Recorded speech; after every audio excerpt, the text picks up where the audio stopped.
يوفون أجورهم يوم القيامة فمن زحزح عن النار وأدخل الجنة فقد فاز وما الحياة الدنيا إلا متاع الغرور. وقال رسول الله صلى الله عليه وسلم قل في الدنيا كأنك غريب أو عابر سبيل أو كما قال عليه الصلاة والسلام.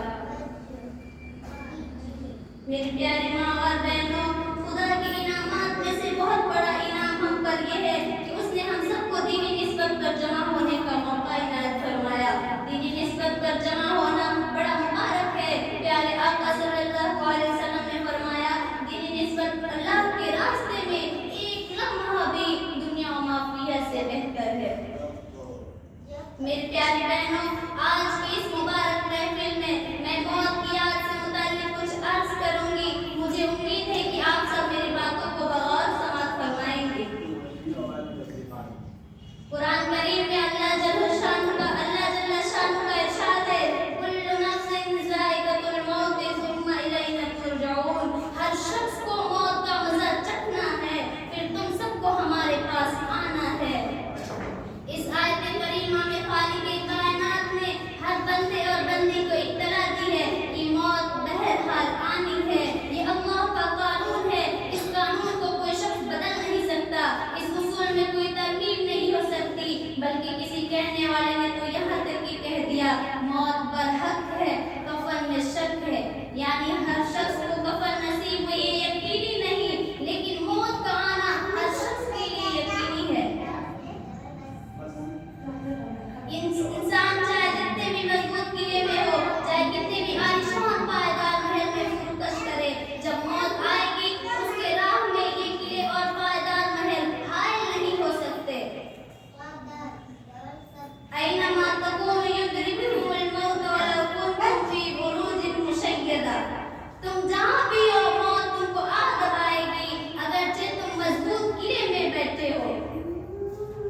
لہذا ہمیں چاہیے کہ ہم آج ہی سے موت کی تیاری کریں. یہ اصولی باتیں یاد رکھیے. جس کی زندگی محمود اس کی موت بھی محمود، جس کی زندگی مضموم اس کی موت بھی مضموم. اگر ہم نیکی والی زندگی گزاریں گے تو اللہ تعالیٰ ہم سب کو نیکی والی موت عطا فرمائیں گے. یہ کیسے ممکن ہے کہ ایک عورت فاسقہ و فاجرہ والی زندگی گزارے اور اللہ تعالیٰ حضرت رابعہ بصریہ اور فاطمہ جیسی موت عطا فرمائے؟ ہمیں اپنی زندگی کا جائزہ لینے کی ضرورت ہے. ہم گناہ کرتے ہیں، ان کو چھوڑنے کی ضرورت ہے اور موت کی تیاری کرنے کی ضرورت ہے. اور موت کی تیاری کی شکل یہی ہے کہ ہم ان تمام گناہوں سے خواہ چھوٹے ہو یا بڑے آج ہی توبہ کر لے، آج ہی توبہ کر لے اور ہمارے صالحہ کو رواج دے. ہمیں غور کرنا چاہیے کہ ہم کن کاموں میں لگے رہتے ہیں، ہماری کیا اوقات ہے، ہم کس کھیت کی گاجر مولی ہے. جب ہماری موت کا وقت آئے گا تو ہم موت کو ٹال نہیں سکتے اور اس وقت کوئی تیاری نہیں کر سکتے. تیاری کا وقت یہ زندگی ہے. تیاری کے لیے کوئی علیحدہ وقت نہیں دیا جائے گا. لہٰذا اس وقت کو غنیمت سمجھ لیجیے. میری پیاری ماں اور بہنوں، آپ نے تو بہت ہی معصوم بچوں کے جنازوں کو لوگوں کے ہاتھوں میں قبرستان جاتے دیکھا ہوگا. بہت سے جوانوں کے جنازے آپ نے دیکھے ہوں گے. بہت عمر رسیدہ لوگوں کو بھی موت کے سامنے عاجز ہوتے دیکھا ہوگا. اس سے پتہ چلتا ہے کہ عمر کے کسی بھی مرحلے میں موت آ سکتی ہے.